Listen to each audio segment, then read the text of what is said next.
ഇന്ന് ഞങ്ങൾ ഒരു ഉച്ചയൊക്കെ ആയപ്പോൾ ഞങ്ങൾ മൂന്നാളും കൂടെ ബത്തേരിക്കൊന്ന് പോയി.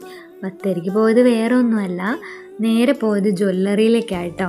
നമ്മുടെ ജാനിക്ക് ഒരു കൈ ചെയിൻ എടുക്കാൻ വേണ്ടിയിട്ടാണ് പോയത്. ജാനിക്ക് 2 വളയുണ്ട്. അപ്പോൾ ജാനിയുടെ പിറന്നാളാണ് അടുത്ത മാസം. അപ്പോൾ അവൾക്കൊരു കൈ ചെയിൻ നോക്കാൻ വേണ്ടിയിട്ടാട്ടോ പോയത്. ഞങ്ങളുടെ 2ആളുടെയും വക ജാനിക്ക് പിറന്നാളിന് ഒരു കുഞ്ഞു സമ്മാനം. അങ്ങനെ ഞങ്ങൾ ജ്വല്ലറിയിലെത്തി. അവിടെയുള്ള ചേച്ചി വേഗം അവൾക്കൊരു ബലൂണൊക്കെ കൊണ്ട് കൊടുത്തു കേട്ടോ. അത് കിട്ടിയതിന് ശേഷം ഭയങ്കര കളിയാണ്. പിന്നെ എല്ലാവർക്കും നോക്കുന്നുണ്ട് സ്വർണ്ണങ്ങൾ, പെൺകുട്ടിയല്ലേ നോക്കാണ്ടിരിക്കുമോ.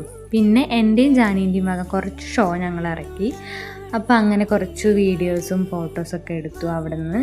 ജാനി പിന്നെ വീഡിയോ ഒക്കെ എടുക്കുന്നത് കണ്ടാൽ ഫുൾ പോസ് ചെയ്തൊക്കെ തരും. ആൾക്ക് നല്ല ഇഷ്ടമാണ് അങ്ങനെയൊക്കെ എടുക്കാനൊക്കെ കേട്ടോ. അങ്ങനെ ഞങ്ങൾ ബത്തേരിയുള്ള ജോസ്ഫി ജ്വല്ലറിയിലേക്കാട്ടോ പോയത്. അപ്പോൾ അങ്ങനെ ഞങ്ങൾ അവൾക്കൊരു കൈ ചെയിൻ നോക്കി. അപ്പോൾ അതിലൊരെണ്ണം ഇഷ്ടപ്പെട്ടു. അങ്ങനെ ബില്ലൊക്കെ ഞങ്ങൾ പേ ചെയ്ത് ഞങ്ങൾ അവിടെ നിന്ന് ഇറങ്ങി. പിന്നെ ജാനിക്കൊരു കൈ ചെയിൻ എടുക്കണം എന്ന് കുറേ ആയി ഇങ്ങനെ വിചാരിക്കുന്നു കേട്ടോ. അപ്പോൾ അതിനുള്ള സമയം ഇപ്പോഴാണ് ആയത്. അപ്പം അങ്ങനെ കൈ ചെയിനൊക്കെ ഞങ്ങൾ എടുത്തു. അപ്പം ഇതാണ് കൈ ചെയിൻ അവൾക്ക് എടുത്തത് കേട്ടോ. അതിൻ്റെ ഇടയ്ക്ക് ഞാനും ഒന്ന് ചെറുതായി സോപ്പിട്ടിരുന്നു ഒരു മൂക്കുത്തി മേടിക്കാൻ വേണ്ടിയിട്ട്. പക്ഷേ അത് നടന്നില്ല. പിന്നെ എടുക്കാമെന്ന് പറഞ്ഞു. അപ്പം ഈ സോപ്പിടൽ ഇനിയും തുടരും. അപ്പം അതിൻ്റെ സങ്കടത്തിൽ ഞങ്ങളൊരു ലൈമും ശ്യാമേട്ടനൊരു ചായയും പപ്സും കുടിച്ചിട്ട് നേരെ വീട്ടിലേക്ക് പോയി.